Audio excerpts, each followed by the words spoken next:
Hello. So how y'all doing? Just chilling. I'm supposed to have an English class today online, but they're too tired. So I got an hour and 45 minutes to chill out. Well, yeah, for my next class start. So just come on here, talk about math, children. I've been listening to a lot of my past, how can you say it, math rooms and stuff, replays and stuff, the replays. It's really interesting conversations. Oh my goodness, so cool.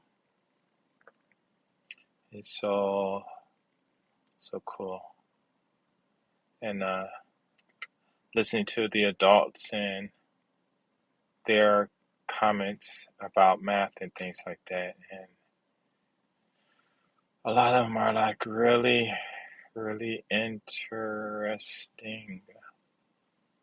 Really interesting. So math, children math and comprehension. So what is the topic about? This really focusing on the comprehension that the children develop when they are learning math, and at what point. Hi, how you doing? Come up if you like. Send you an invite. Hello, hello. How are you? I'm good, thank you so much. Wow, 3 o'clock in the morning. Just woke up. Wow. Yeah. Where are you located? Right now I'm in Japan. Oh, okay. We run a STEM program for children ages 6 through 14, and starting on Saturday, uh, in January, we are going to start doing a kids club, and within the kids club, we're going to be doing some math tutoring. So that's kind of amazing to see the platform. Oh, okay, okay. Yeah, yeah, back in 1990, my daughter, when she was in preschool, I taught her to go from the letter A all the way to that one, and not equation, I think it's one formula or something in calculus. And so basically, I taught her how to, read by phonics, how to read, of course, writing, use dictionaries, stuff like that. And then I taught her the four arithmetics, adding, subtraction, multiplication, division, how to do all of those with fractions, decimals, and percentages. I mean, percentages, yeah. And then I jumped into algebra and trigonometry. And yeah, and then that one problem in calculus because she knew how to do X squared problems. So I've been, you know, did that like decades ago and stuff. So this room is primarily just saying, hey, to the parents, this math is not difficult. It's actually easy, and start at three and things like that. And my thing is, then after this, I'll be done. Start instead of starting with addition and subtraction first, start with multiplication and division because there are less steps to do, which will make it easier for the children and things like that. So, My son did Kumon. Are you similar to the Kumon method? uh, I think there should all be the same, but because I know I'm out in Japan, so the Kumars out here all over the place, so I don't know exactly what they're doing. But I've been to college. I didn't get a chance to graduate, but I took math up to engineering mathematics, Cal 3, physics, and statics and stuff like that. So the way they would teach, I'm almost sure it should be the same way as everyone else doing, but I don't know. I'm not sure. Okay, perfect. So, um, I I homeschool my son. Math is not my strength, but he turned out to do very. We did Kumon for 5 years, and it was the Kumon. If you look at it, was developed by a Japanese father like yourself, whose son was struggling in math. So he taught him how to do math. And the concept of Kumon, you never take your pen off the paper. You just keep moving with the answers. So you start, they test you and you start on level A, and I think you go all the way up to K. This was many years ago. My son is in his 20s now. He started Kumon when he was about 9 or 10. So Kumon helped him with the discipline because you had to do the Kumon 7 days a week. You went to the Kumon Center 1 day a week for about 30, 45 minutes, maybe an hour. And then the rest of the time you had your take home work. And then as you finished all of your take home work, you were then tested for mastery, both time and accuracy. And you had to pass a certain bar. And once you got past that bar, you moved to the next level. So it didn't really matter um, what grade you were in or how you knew how to do math. You had to pass the Kumon mastery bar. So my son was able to do that for 5 straight years and stay on the honor roll and things like that. So that helped him in terms of internal discipline, the way he thinks and the way he's able to see and answer very quickly. So I think a lot, one of the issues we have because our program, and you could look at our website, it's called Lean into STEM.org. That's lean, like lean your body into STEM.org. That's the short version to get on the site. But if you go to our gallery page, you'll see what we do.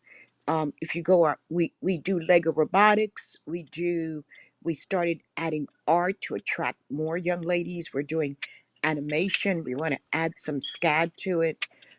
Just different products. And one of the products we want to do on our Saturday program is tutoring, because a lot of children are failing in the U.S. in the public schools. They're failing in both math as well as in reading and comprehension and writing and things like that.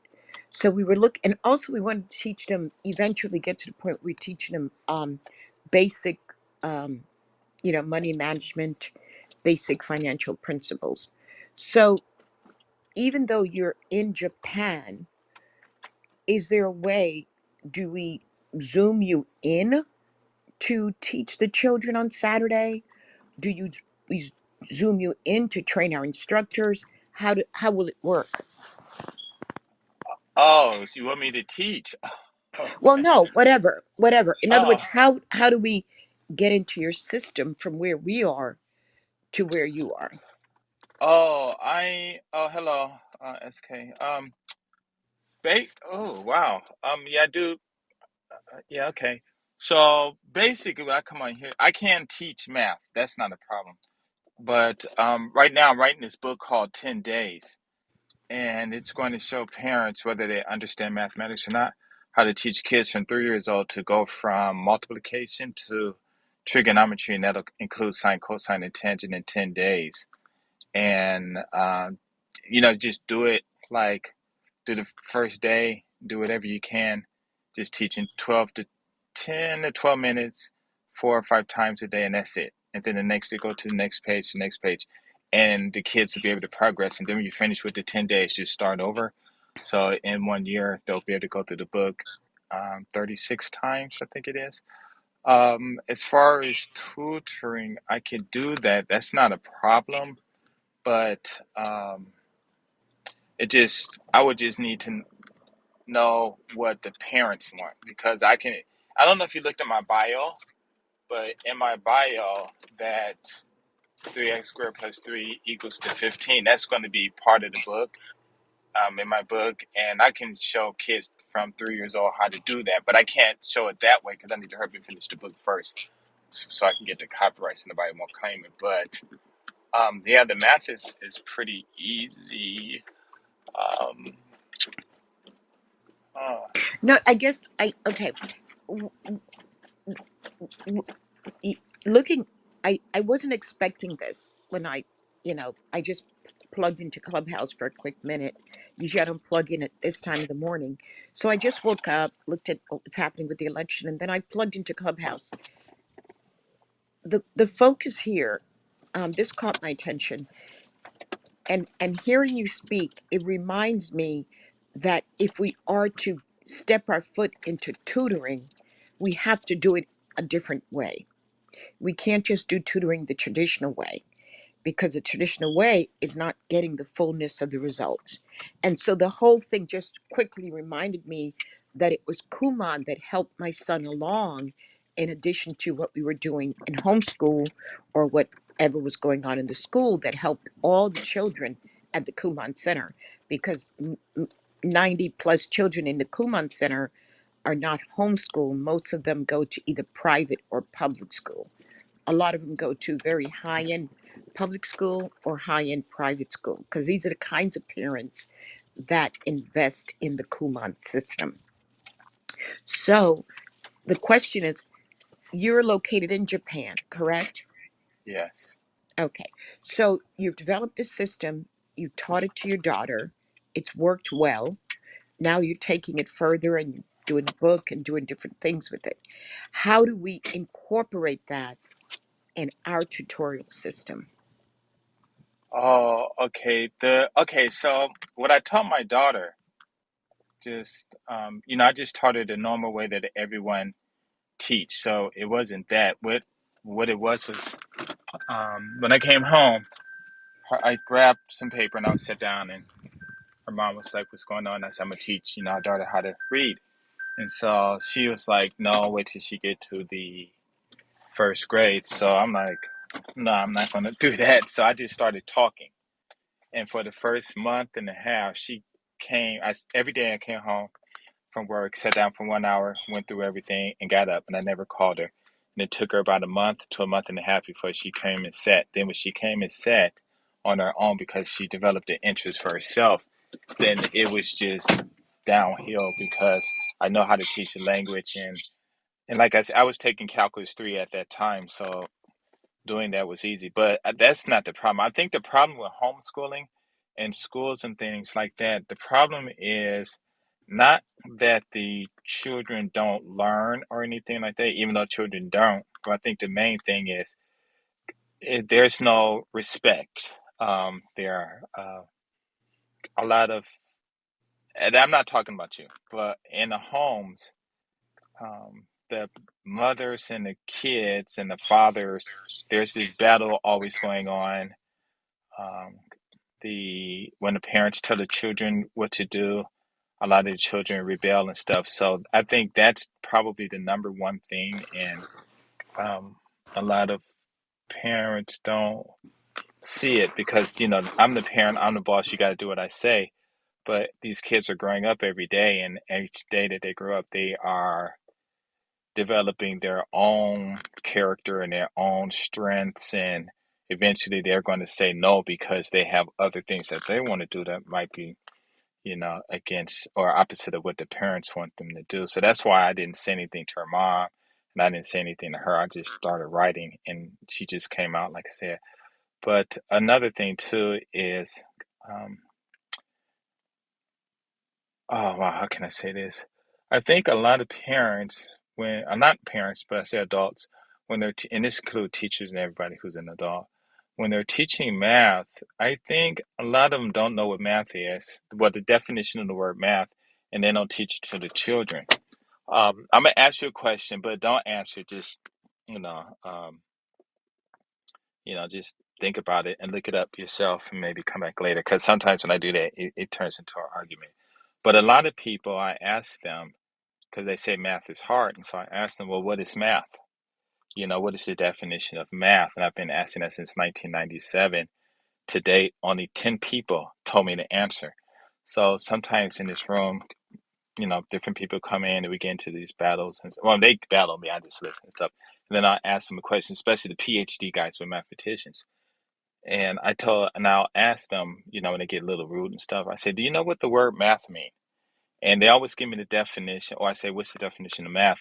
They always give me the definition of the word multiply, which, well, no, I'm going to say that.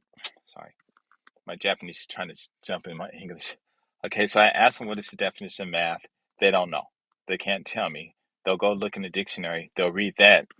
And then I'll ask them, well, if you were to say that to your 5-year-old child or to any 5-year-old child, would they understand that? And they say, yeah, no. And I said, well, can you explain what math is to a child in one sentence? Now, I can do it in 4 words. It's not a problem. So they all say no. And then I say, well, do you know the one thing about teaching is when you have a subject, a lot of the adults don't, a lot of them don't know the definition of the subject, but even more concerning than that is that a lot of the adults don't tell the children the definition. So if I won't use new, but I've asked a lot of uh, parents, adults I talk to, I say, when you walked into a math class, did your teacher tell you what math is? They all said no. I said, when you're teaching your children math, do you tell them what math is? And they all say no. And then I, nicely I say, do you think that maybe perhaps telling the children what math is would give them a better understanding of what they're doing and things like that. So to this day, no, everyone said they haven't done it and they weren't told that. And so I think that's a big problem. So I'll just tell you, math is just measuring shapes. Now, when you look in the dictionary, it tells you what math composed of, blah blah blah blah blah, and all this stuff. But you're just simply measuring shapes, and that's it. So if let's say if your parents didn't tell you what math is, right? And I don't know how your math skills are. I mean, based on what you said, but I mean, they could have been, maybe you could have been talking about, the past. Now they might be good, but let's say you're like a perfect math teacher, right? But just think about it. When you were younger, when you're in, well, I'm almost sure maybe your parents were the first one to teach you. But if your parents would have said, "Oh, we're going to sit down and do math. Math is just measuring shapes." Then if they would have said that to you, or the teachers said that to the students, I think that would teach the kids would say, "Oh, that's easy." And then as they start doing the different computations and things like that, and they'll have problems and stuff like that, then then the teacher would say, "Okay, well, right now, remember, math is measuring shapes, so I'm measuring shapes. So what are you measuring right now? What is it that you need to calculate and things like that?" And then the kids will say this, this, and this. And then if they don't understand, because there's only two problems in math. One, a lot of children don't know what math is.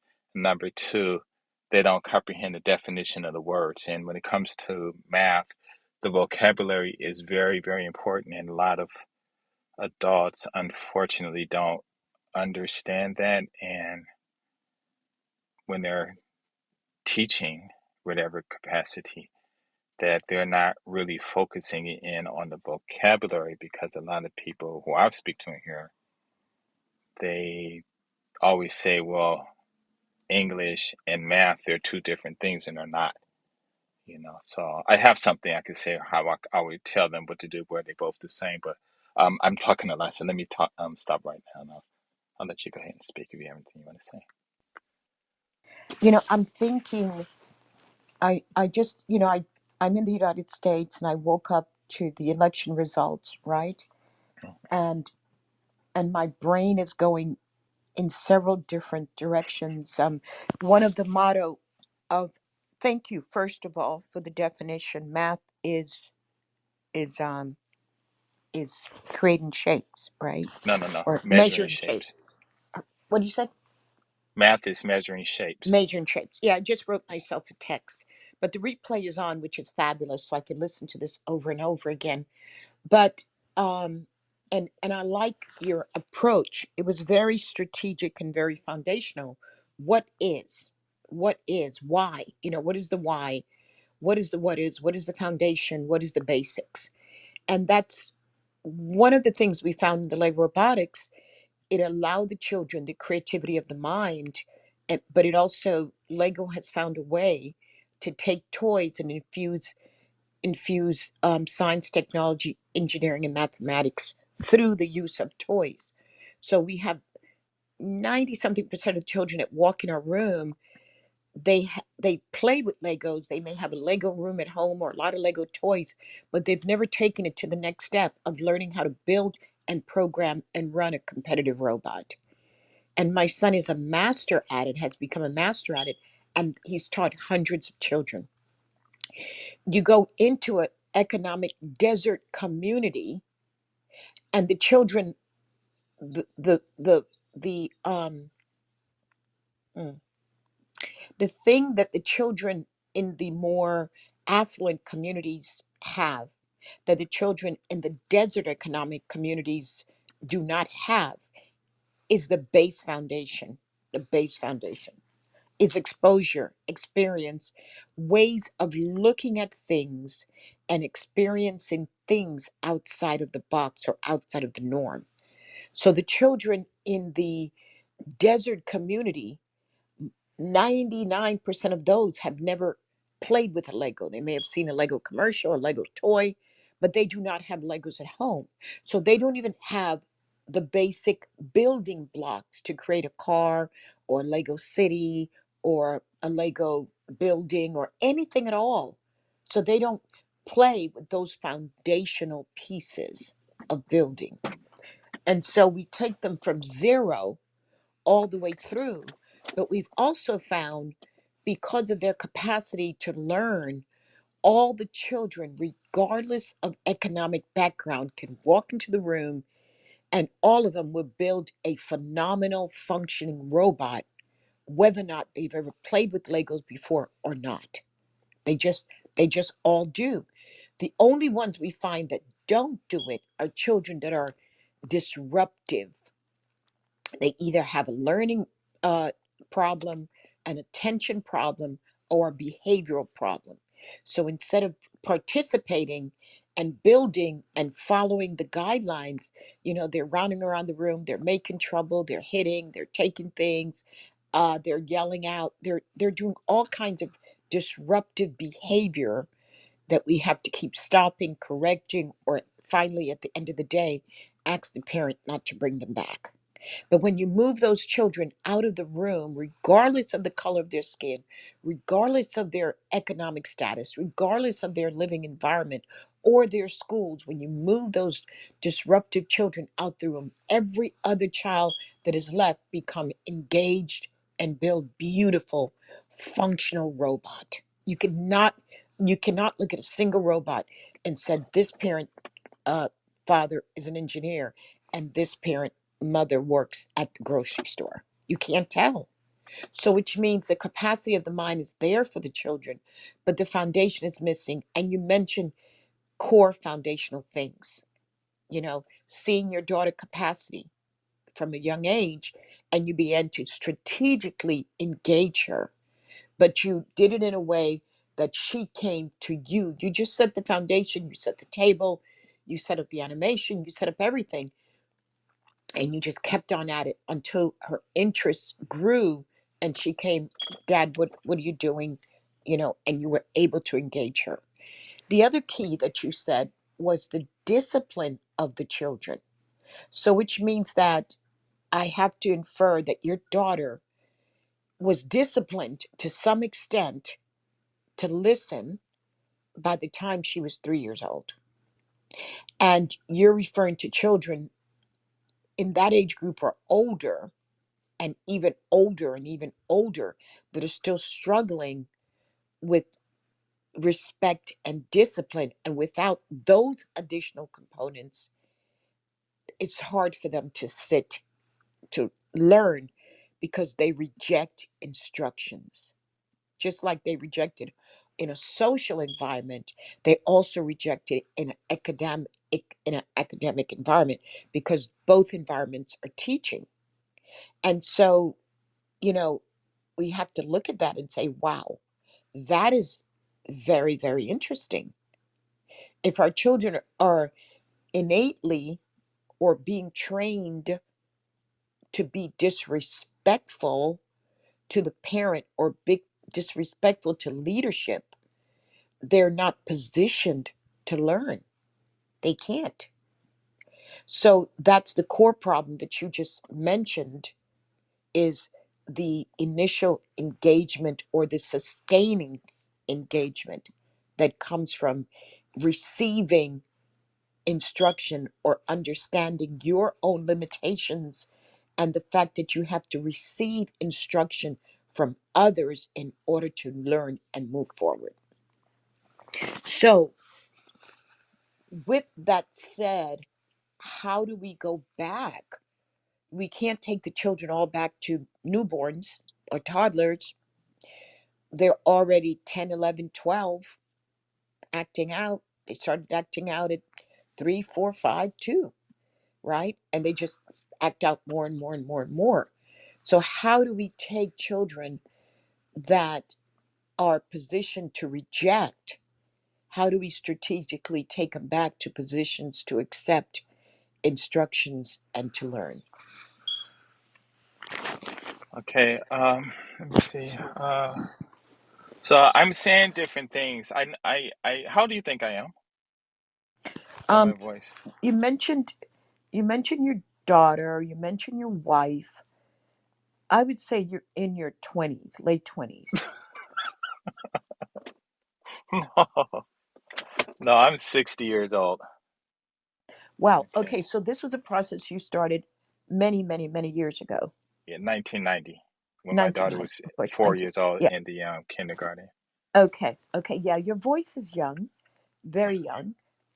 Luckily on Clubhouse we don't put our ages there. You would have to search someone in Facebook to get the rest of the information.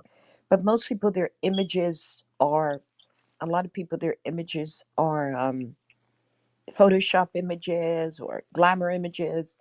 And when you see people in person, a lot of times they don't look like that, or they're much younger looking than their voice sometimes. Um, so yeah, it's a little bit deceptive, but it's the strategy, right? It's not just a strategy, but it's the theoretical or the intellectual approach to anything that will give you the capacity to engage and learn, correct? Yes. Oh, well, there are a number of, okay, I'll just answer your question. Yes. And more. Yeah, I say that because I just finished looking at the election, and that's what got me up. I finally got up. I said, whatever's going to happen, it's going to happen. So I just might as well go to bed. So I woke up and I look at the elections and I lay down. I said, okay, what happened here? It was the strategy. Hello? Yes. I said Okay. to myself, what happened during the election? It was the strategy. It was not Uh-huh. necessarily the candidate or the policies. It was the strategy. And so as then I begin to look at that and map it over life, and it's that same thing that is positioned in every area of our life. Is that correct? Yes, that's correct. You know, there are so many, how can you say, so many facets that it just depends on which ones that a person is focused on. So that's all. I just put a picture of what I look like. This is maybe taken a week ago, so you know who you're talking to. My picture was taken 2 years ago. Okay, no problem. I'm sure you haven't changed much. Quite a bit in 2 years. But anyway, Uh, yeah, yeah. That was one of my best shots ever in my life. And I oh loved, wow. yeah, yeah. Yeah, but that was taken 2 years ago. But you just put a picture up where? If you pull In the your screen profile? down and it'll refresh it, yeah, you'll Oh, see. okay. Okay. Just so you know who you're talking to. No problem. But let's go back to the base, the strategy, the concept of the strategy or the concept of the foundation, because I think that's where the learning begins.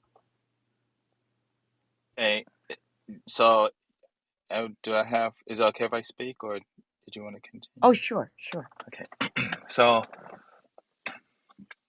I'm sure you know this, but I'm just going to say it anyway. When is the first time a child starts to learn? That is usually going to be in the womb Exactly. when the baby starts to feel the vibrations, right? Right. And whether they comprehend the vibrations or not, those vibrations are having a definitely important effect on those on that baby in the womb, right? Yes. Okay, so as the child is born and is in the crib reaching for the toys and everything, what's going on? That child is learning, but it's self-learning, experimenting, trying to reach for something, have a spoon, throw it just because, just all of those are experimentations. It's like if you're a scientist and you want to put something together and you're not and you want to invent something. Okay, let me put this together and see. So children do that, and um, and if a lot of adults were to understand, that's how we all learned. And then as we got older, we were put these restrictions around us based on where we were, what we were doing, the laws, and different things like that, because um, so you don't cause problems, I guess, in so many words. And so um, I teach English out here, and I have students. This one student, you would probably in the States, he would probably say he has a HDAD or some special learning problem or something. He never sits, always playing up under the piano. But this child, uh, he was, I think, maybe 3 or 4 when he joined my class. Now he's probably in the third or fourth grade. But he's able to read. We're able to read a conversation.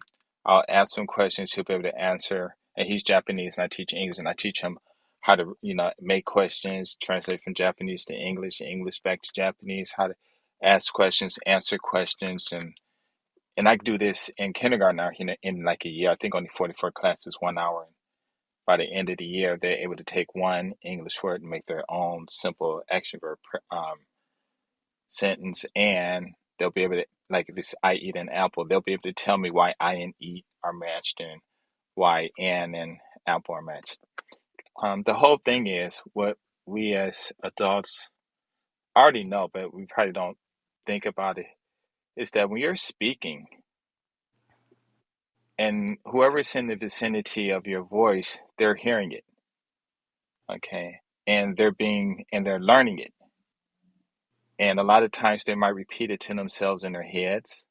Some might say it out loud, some might whisper it, but everyone reacts to that, to your voice in different ways.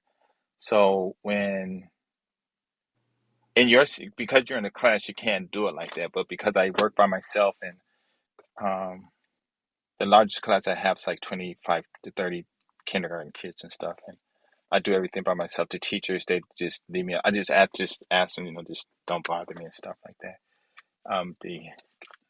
The kindergarten kid teacher, whatever. So I'll just talk. And one of the mothers, especially that boy, she came into class and she said, "My son, he doesn't really sit in this and that. Is he really learning? Because I'm teaching them grammar, right? And I started teaching him grammar when he was like in the first grade, right? So um, I told his mother, I said, listen, children's comprehension varies. You're an adult. If I were to sit down and teach you algebra, how fast would you comprehend that?" And she said, "Well, it depends on what kind of problem it is." But she said she wouldn't like it because she did not like math. And I said, "Okay, well, your son, he's been exposed to this English, and this is something new. And so if he walks around or runs, it's okay because he's not hurting anyone because he's just burning off all that energy." But I said he's still learning. So by the time he got to the first grade, he was able to translate words from Japanese to English and stuff like that. And then we started going into higher levels. And he's in a class with a sixth grader right now, and I think he's probably in the third grade. And so basically,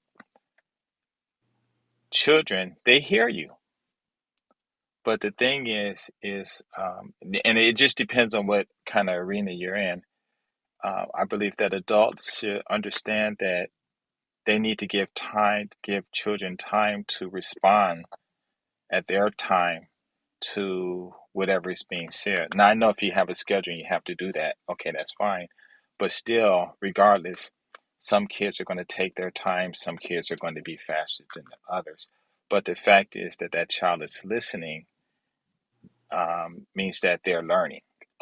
Um, but they might not be learning at the pace that, you know, that is needed to satisfy some goal and things like that. So to get them to listen, I think the teacher should, if they have a class like that where kids are like that, just say, listen, we're here to do math. Math is just measuring shapes. The most important thing about math is the vocabulary. Do you understand the vocabulary? Do you know what the word add mean? Do you know what the word subtract mean? Do you know what the word divide mean? And so on and so forth. The kids will say no. And then, of course, they're going to say no because I'm sure nobody didn't tell them. Now, they know what addition is, what they're doing, but they don't know that definition. Doing something and knowing the definition, two different things.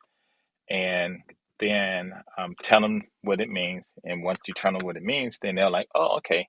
And then, because what I've understood is once I've told a child what this is and they understood it, then it doesn't give them any excuse or don't even give them an opportunity to act up because they already know, unless they're just creating all this energy. So they got to say something stupid, you know, and I allow that in my class because it excites the other kids and they get to laugh and things like that. And then at the same time, I know the student, even though they're not intentionally trying to comprehend, that they're comprehending. So my class are like very lenient. They don't even have to sit down. One girl, she came to class and she would fall asleep. So I said, "Do you understand?" She said, "Yeah." And she would stand the whole class, and she did very well.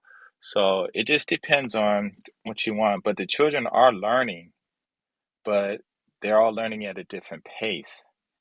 And you don't necessarily always have to slow the class down to help that child understand, because every day that goes by, the child is getting older and maturing more and more and more. And at some point, they're going to understand. And so, but I understand you have tests and you have mark goals and stuff like that. So you have to do that. But at the same time, the because my students, they pay a lot of money, right, for the English and stuff. $100 a month. Or this one student I'm teaching, his parents are paying $200 a month, or $50 an hour, and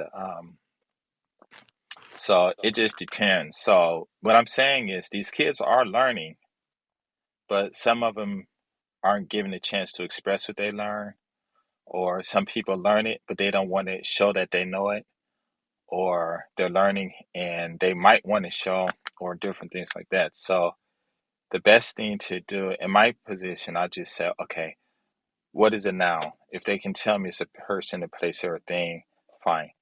Or if I'm doing math, like I teach you two girls, like I work at 7, math, and I'll ask them, what is a polygon? Okay.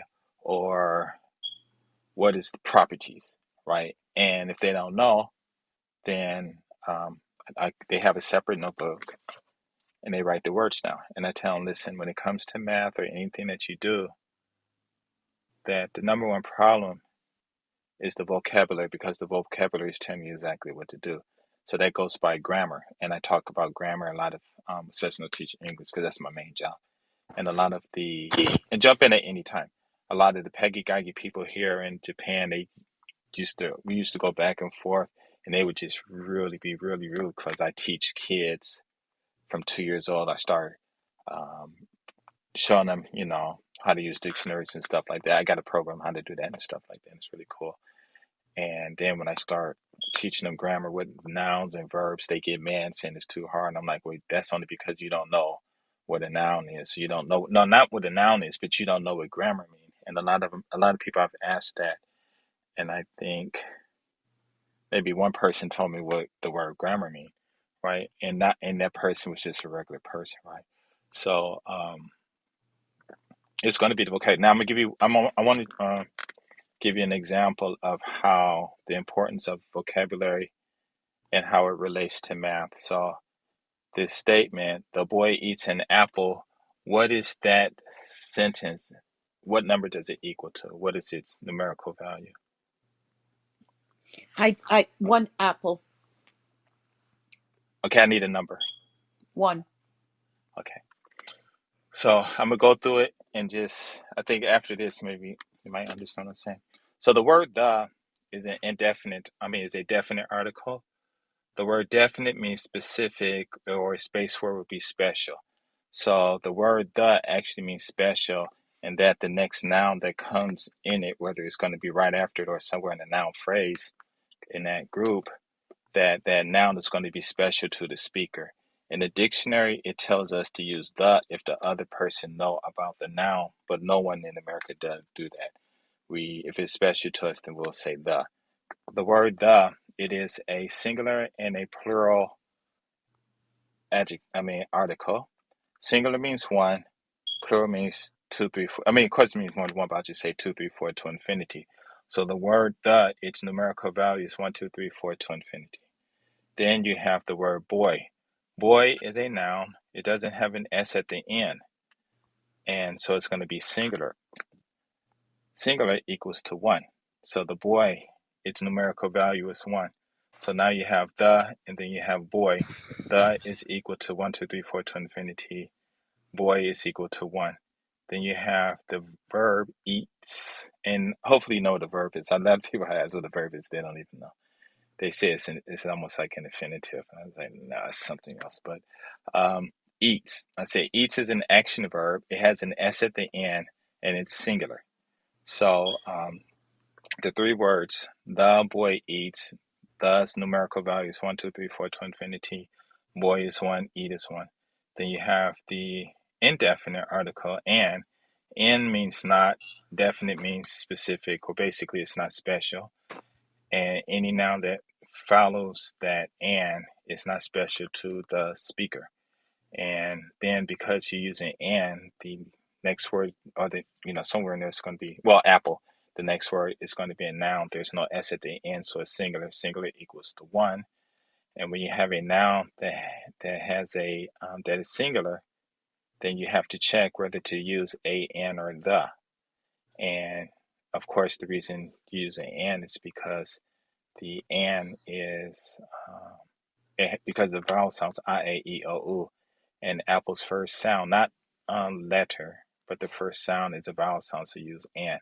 But also, I teach everyone that my students that a and have two rules. One, if the noun is countable, then you decide which one to use using and if it's uncountable, you can't use a nor and because you can't count from one. It's like water. It's uncountable because you can't say one water. So you have to send the statement or the sentence, the boy eats an apple. Thus numerical value is one, two, three, four to infinity. Boy is one, eats is one, and is one, apple is one. If you circle all of the like numerals, yeah, then it'll be one. You'll have five ones. You add those, it'll be all the ones. You add them together, and it'll be five. So I usually say that to people because they when I because I'm always talking about the importance of vocabulary, and a lot of people don't think there's an importance in math and vocabulary because they're thinking they're dealing with numbers. But I say no, because you're not speaking in numbers when you're teaching math. You're speaking in a language, and that language has all languages have a numerical value except for adjectives that are not nouns, so like color, or little, Well, little could be a noun, whatever, but so hello, come up if you like. So when it comes to teaching and things like that, what I do with my students is I always emphasize the vocabulary. So if you understand the vocabulary, and the word grammar just means word order. That's all it means. A lot of people think when you talk about grammar, the nouns and all of that stuff. I said no. The word grammar just means word order, but within that word order, the boy eats an apple, you have nouns, adjectives, adverbs, and all these past, present tense, and all of that stuff. But the word grammar itself, it just means word order. Now there's a correct word order and there's a incorrect word order. But it just means word order. So And the only reason I'm saying that is just that the problem that most of my students um, have when it comes to teaching math, the two students I teach out here, and then all of my other students who I teach English to, um, it just comes down to the fact that they don't understand the words. And that's why when I, and that's what, give me 30 seconds to finish. When I start all of my classes, regardless of the age, of even if they're babies, my first lesson is teaching them how to use and then the second letter is the, because of the lot of practice in there that helps them and stuff like that. And I just start from there, and it's really easy to teach. So I believe that the only problem, other than the discipline, self discipline that the children may lack, if you are able to figure out a way to stop every time and ask these kids, do you understand that? If they don't, then tell them, and then keep on going because the words are important because they have a position, and in those positions, they have a function. And these children need to understand that. And if they don't understand that, then that's where the confusion is going to come in. And I know a lot of adults who have the same problem. I'm done. Sorry Wow. for not No, being no, no. so You're long. fine. You're fine. Again, my mind is, eh, you know, my mind, my mind is flowing with what you're saying, but flowing beyond what you're saying and understanding because last year we served 65 children. This year we served 230 children. So, and it was almost within the same, we added 2 more months. We added a front month where we did these 1 day, 4 hour introductory program to what we did. And then we followed up with that. We did that like 5, 6 Saturdays. And then those programs help us build our database and our camps. And then we did 8 camps behind those 6 programs. And that's where, 8 week long camps. And that's where our 14 programs came in. And that's where we more than tripled, overly tripled the amount of kids. We almost quadrupled the amount of kids we served. Last year, we did 5 programs. This year, we did 2.5, right? We did um, almost 2.5 because we did 14. We were short. We were short the 15, but we tripled. We didn't just do 2.5 number of students. We we did 4 times the amount of students. So that tells us number one, the interest, number two, the demand, and number three, the quality of our programs because we had a lot of return students. But it also took us into an area, as I mentioned, in some partnerships where we had children from different environmental backgrounds to work with. And we saw it was very clear, you know, the difference in the kids' reception to sitting and learning because so many children in the summer they spend the summer just playing and running and screaming and doing screamy things and playing things. But we found the more affluent parents put their children in learning environments or experienced environments as well as fun environments. They combine the two. So horseback riding, um, maybe learning how to fly an airplane, traveling the world, um, living in a mountainous area for a month. They included a lot of experiences that help the children in their learning, their development, their strategic, and also the widening of their mind process.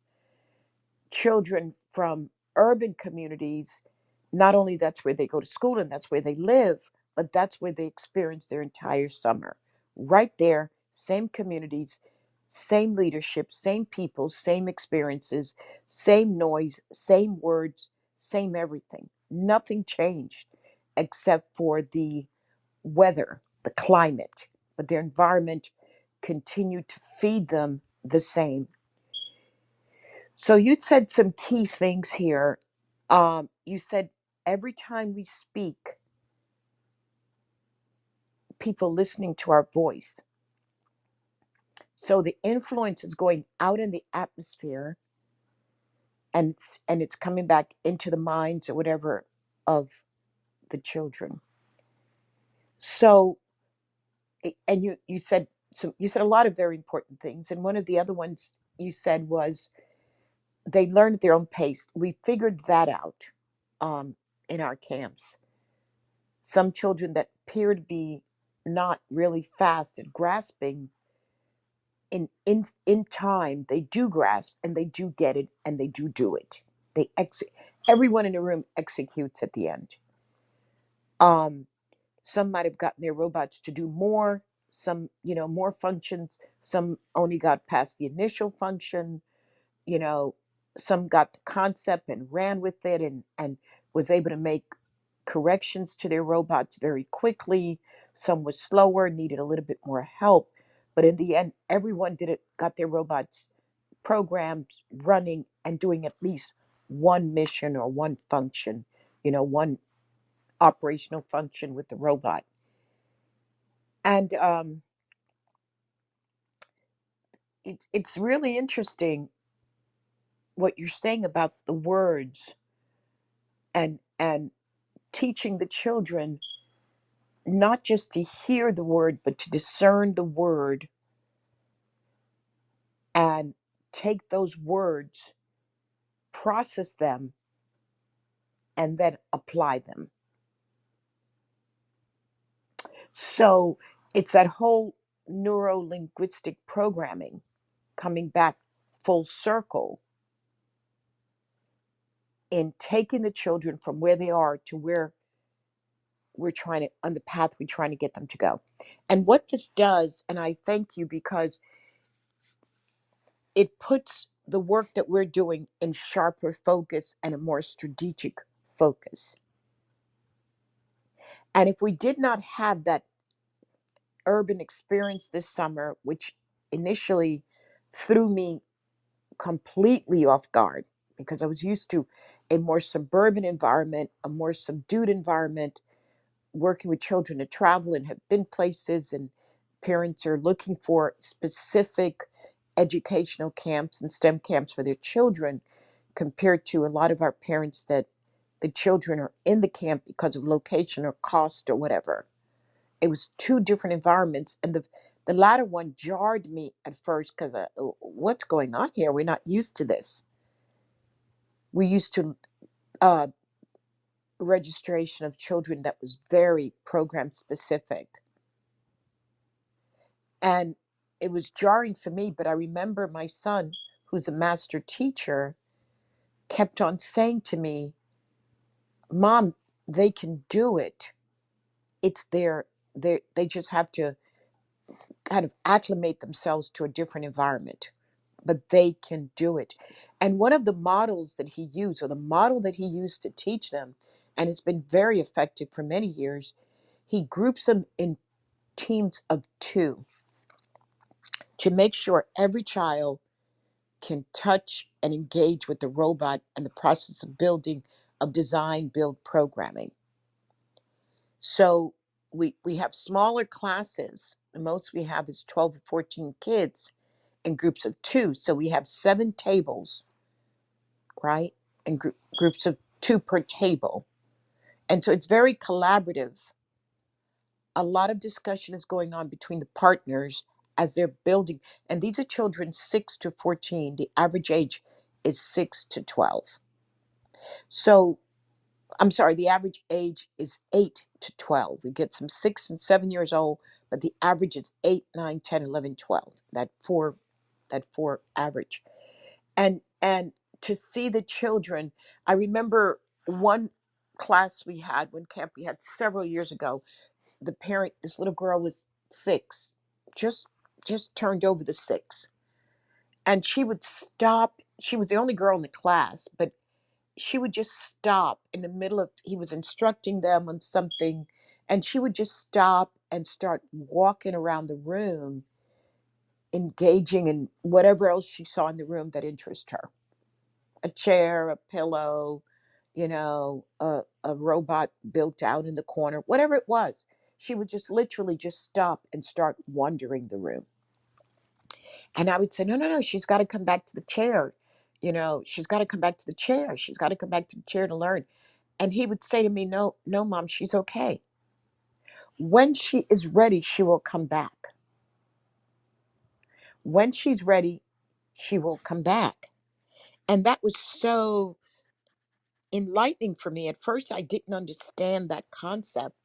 When she's ready, she's going to come back. Because I thought the parents was paying for her to sit and learn and engage.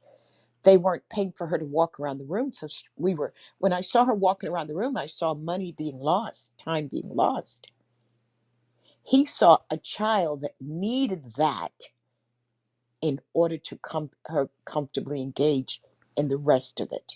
She needed that break. She needed to walk around. She needed to engage in other senses, other things before she can come back.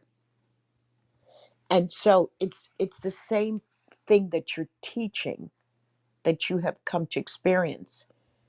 And so now my next thought is we need to train our instructors to work with the children on that level, on that neurolinguistic level. So with you in Japan and us here, how do we do that? How do we train our instructors? And do we look for instructors that do not necessarily have the experience of teaching, but have the capacity to um, to teach and to learn the system of teaching? So it's really your system that we need to incorporate. And how do we do that? Thank you. You're welcome. Wow, that's cool. My system, I'm a father, so that's how I taught my daughter and my son. For the short time I was there, her maybe 5 years, my son only a year. But I did go back to LA and for like a couple of weeks. I was always calling, but I didn't visit so much. But I did go back for a couple of weeks, taught them how to multiply and divide, and then I told them the importance of vocabulary. We had two conversations, one when he was in the seventh grade and one when he graduated from high school. It was both of the conversations probably didn't last no more than 10 up to 15 max about the importance of vocabulary.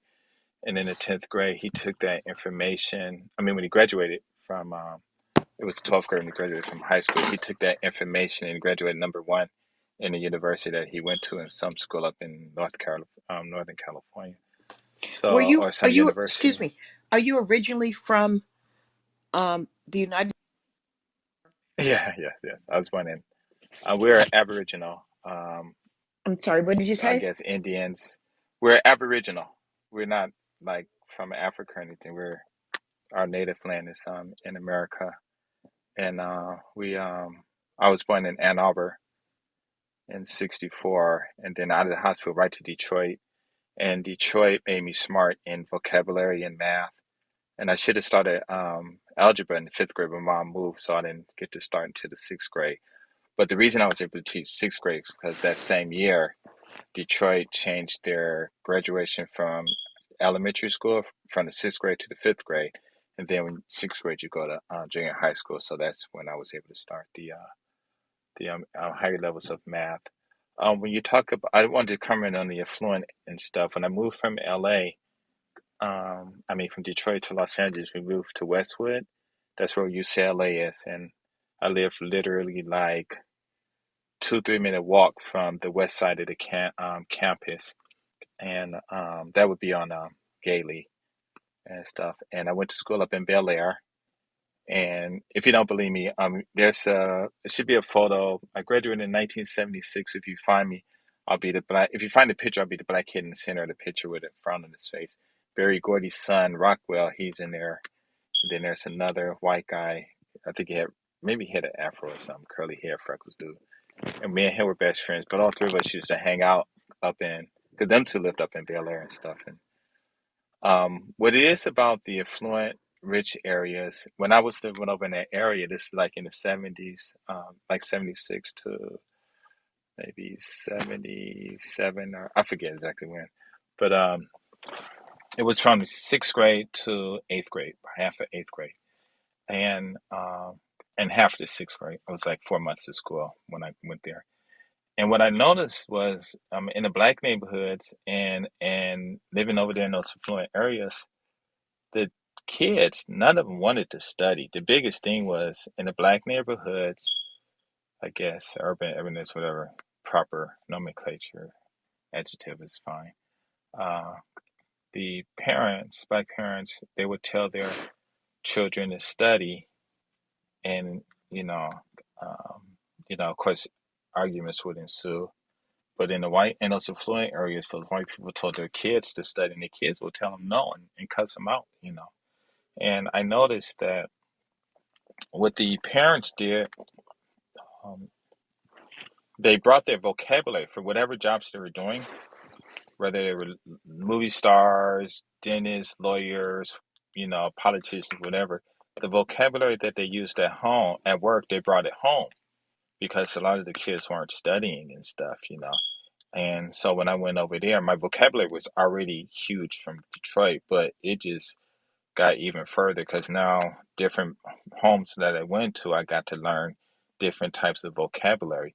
And then all of us, when we met, all of us got to exchange the vocabulary and we learned. And because of vocabulary, that we had, then when we would have a test, I mean, read a chapter, might be 30 pages, whatever, because we are using those words at home. Well, those words that our parents were bringing home, those words are in the vocabulary in the books that we read because we're reading these books so we can get the jobs or start careers or businesses that the parents have. And so I had a conversation with a lot of my friends about it. It was during that statistical standardized test debate and stuff. And I told my friends, do you bring your vocabulary home? They said no. And I said, why not? And they didn't have an answer. And I'm like, well, you can't call a standardized test where these rich white kids are passing it and your children are failing because those parents use the vocabulary. Hey, how you doing? The parents use the vocabulary that they use at home. I mean, at work, they bring it home. So I got to learn that vocabulary too. Plus, my mom, she was a nurse and she worked at UCLA, and that was just the vocabulary over in those influent areas and stuff. And then when I asked my friends that, they said they didn't bring it home, and I'm like, well, you know, you can't get upset because white people brought their vocabulary home and you didn't. So that it's a little longer story, but that didn't go well. So the whole thing is when you look at the children who are in these neighborhoods versus the white kids, because everyone's always comparing poor black kids with poor white kids. I mean, with rich white kids. I don't know why they don't compare the rich black kids to rich white kids to rich black kids and poor white kids to poor black kids, because you will see a more of a level ground there. But the whole thing is, it's just a vocabulary. So in your school, if you're able to intentionally look up not adjectives, but synonyms. That's the thing. The key is just synonyms, because when you're looking at this source, like I told my friends, y'all talking about my kids, they talk these ghetto words or whatever. I'm like, well, if you're looking at the source, you're going to have the jargon at the top, and all the way at the bottom is going to be the word that your kids are using. The whole thing Hmm. is you don't sit down and you don't read 2 minutes a day a dictionary with your children, Hmm. or you don't read Hmm. a thesaurus. How many of you even have a thesaurus at home? Hmm. And then give me Hmm. 30 seconds to be done. And then the white Hmm. kid, and I told them when I was over there, don't my parents told us, because they were home, they even told me where the key was. So you just go in and Hmm. do what you want, and all that stuff. I said, but they told us if you talk to someone and they say a word, if you don't know it, ask them what it means, and they'll tell Hmm. you. If they don't Hmm. tell you, stop talking to them because they're not your friends. So Hmm. that's how you're going to increase the knowledge of the students that you have, because just because you're seeing the result, maybe you're not looking at the process, and the process starts with the vocabulary comprehension of the vocabulary. So Yes, maybe, yes. Yeah, that was I want to say good morning to um, the gentleman that was just on. I'm in a prayer group with him. He is a prophet and a minister, and he's phenomenal, absolutely phenomenal. He just jumped off. He came in for one quick second, then he jumped off. But I wanted to um, tell you that that was absolutely spot on. I believe, and our mission statement is that we are training children for, you know, for future market leadership and innovation, right? And they're they have to be well intellectually and emotionally trained. They have to be in order for them to succeed. They have to strategically understand how to apply the environment, how to learn, how to develop structure and discipline, and how to use the synonyms. Um, I think you're absolutely on spot, and I think you mined out the necessary, right? And you did that from your own experience and the observation of your own experience, which is pretty powerful. So how do we you just gave me a key. You dropped a lot of gold nuggets this morning, but you just gave me a key, and one of the keys you just gave me was synonyms, the understanding, the mining of synonyms in your conversations. So that tells me that's a beautiful way to start to teach the children, almost having a learning key. And one of the tools in a key box, or one of the tools in a box, is synonyms, practicing those synonyms, different ways of describing things. And it's powerful because an affluent child, is describing the same thing as a child from a non affluent community. They're just using different words for the description, but it means the same thing, right? Yes, Um, exactly. like if somebody say, I never knew what this is, but I hear it all the time on Clubhouse, you need to shoot your shot. And I'm thinking, I never heard that word. Nobody that in my circles say shoot the shot. What is shoot the shot? Shoot your shot. Or, y'all need a ride. What is that? You understand what I'm saying? I don't understand those words. They're not in my vocabulary, but they mean something that is in my vocabulary. And it's the same thing you said. What is math? What is math? All you saying, what is a synonym for math? So I love that. I love that because I think these are some of the golden nuggets I get to listen to this replay again and I get to take back. It's just like if you read the Bible, I don't know where you are. Um, if you read the Bible, Proverbs, Psalms, all the wisdom lies therein.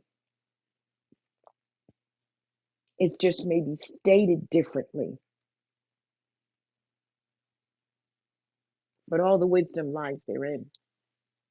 All the processes, all of the strategies for war, for speaking, for negotiating, for understanding lies within the Proverbs.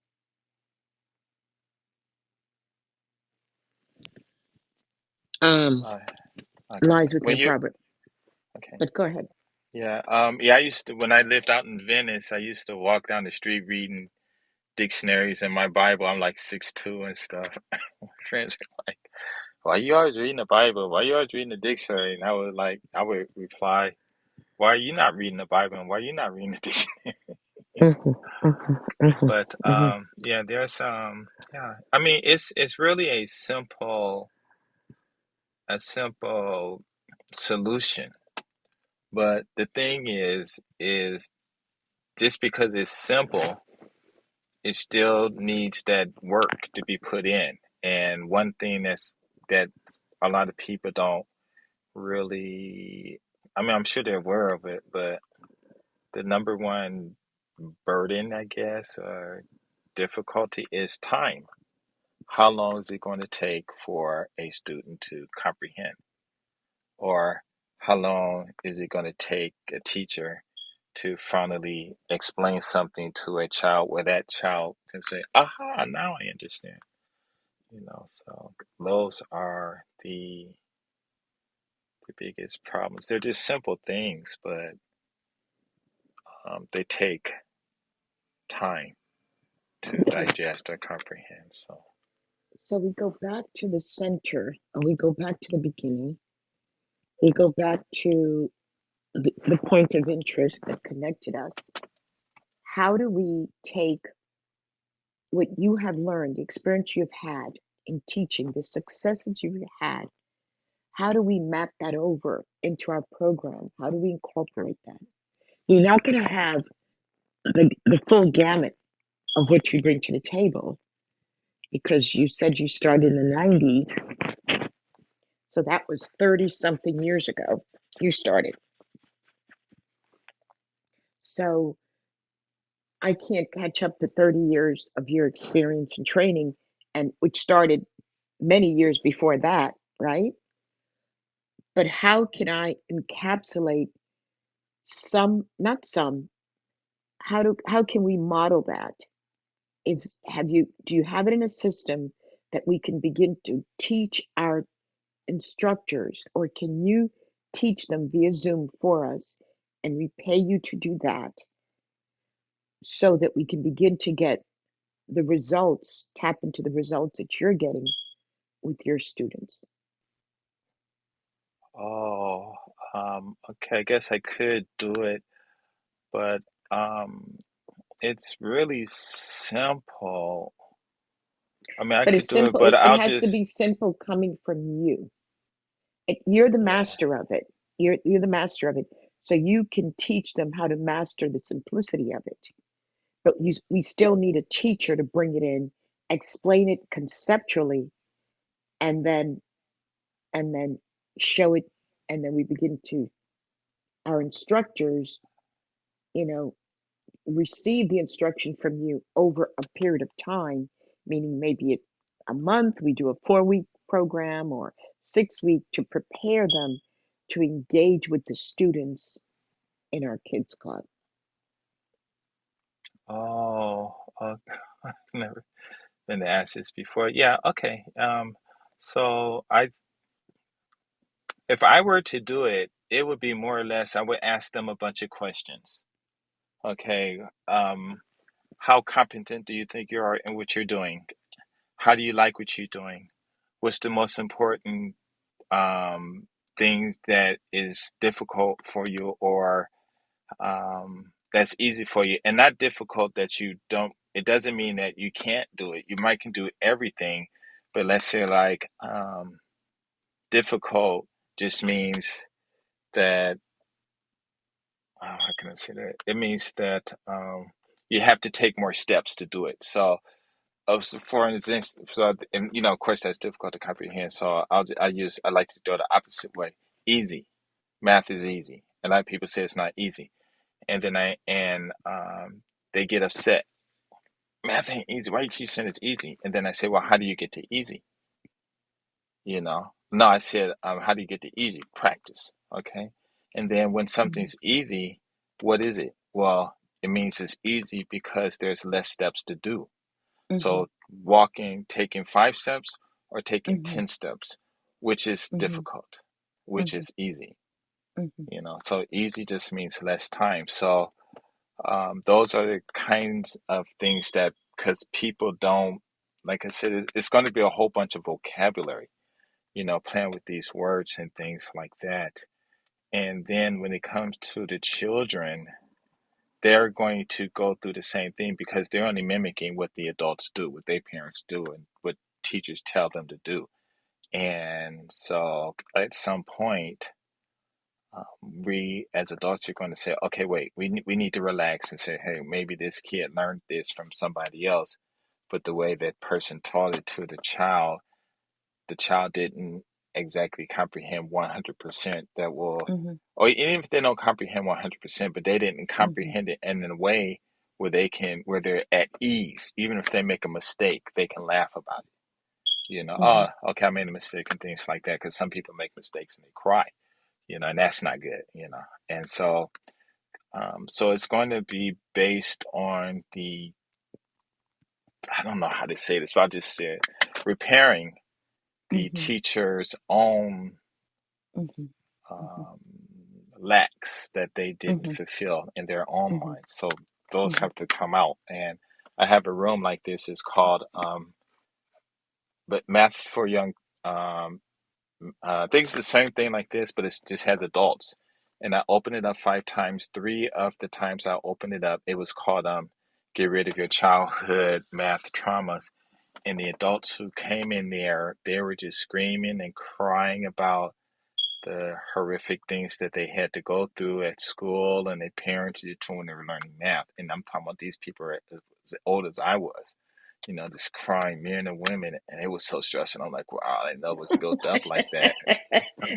So, Dorothy, here's what I do. I have to jump up because I okay, I I lead a woman's 5:30 prayer group. okay, okay, no And problem. so I have to start, showering, making my bed, making a cup of tea, getting ready for my morning. So, but I process in pieces, right? So I would Uh-huh. have to listen to this replay about 10 times to get everything. My brain can't can't absorb everything at once, but I got the basics. I'm saying all this to say, is it possible that that we can exchange WhatsApp numbers so we can continue this conversation? Okay, you Because have I a want to pen? continue. Yes, yes, I want to continue the connection. You know what? I'm going to put it in my contacts right now. I want to continue the conversation and the connection. It's super important for me. Um, okay. But I don't have a degree or anything. I always tell You people don't that. have to have a degree.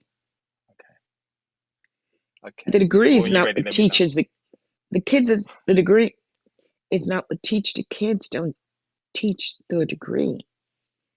They teach through your heart.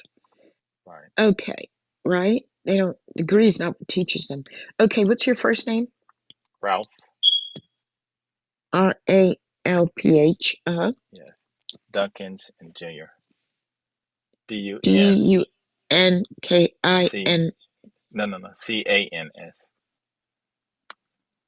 Oh, C. Cans. Junior. Mhm, yes. Okay. And can I put here Japan? You actually are in Japan, right? Right now, I'm right in Japan. Okay, Japan. Okay, perfect. And your phone number, Okay, including so, the country code. okay, it'll be 81, Mm-hmm. then 090 Mm-hmm. 690. No, no, Mm-hmm. sorry. God, I can't remember my own number. Start over. Okay, area Mm-hmm. code 81. But on Mm-hmm. WhatsApp, it'll just be the flag, the Japanese flag. And it'll be It'll just be the what? 090 Japanese flag. Oh, I don't know how to do all that. I just put in the number. So eight one Okay, zero nine zero 606 606 906 906 41. 41. That's a wrong number. Yeah. What's your number? What's your name? It's my name is Sonia. Sonia.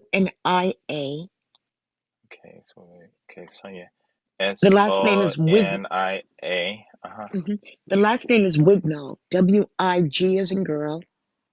WIG N as in Nancy. N All. A L L.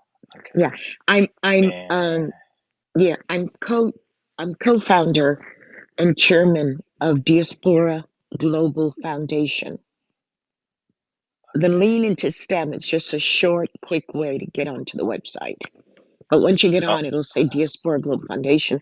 I'm also a writer, so you could find me on the internet. Just put my name in, comma. I write a monthly article called Perspective. mhm, Perspective. mhm. But So if just you give me put your my, number, oh, and I'm then I'll sorry. just give you a call real Yeah, quick if it's it's okay. 404 404 819 819 8396. 8396. Okay, let me give you. All right, and that's U.S. Eastern. What time is it in Japan now? It's 6:37 a.m. Okay, so you're 2 hours. I'm getting a call in. Let me call you right back, okay? Okay, okay, Or if you don't hear uh, from me in 10 minutes, in 15 minutes, call me back. okay, okay. Thank you. Bye. Bye bye. You're welcome.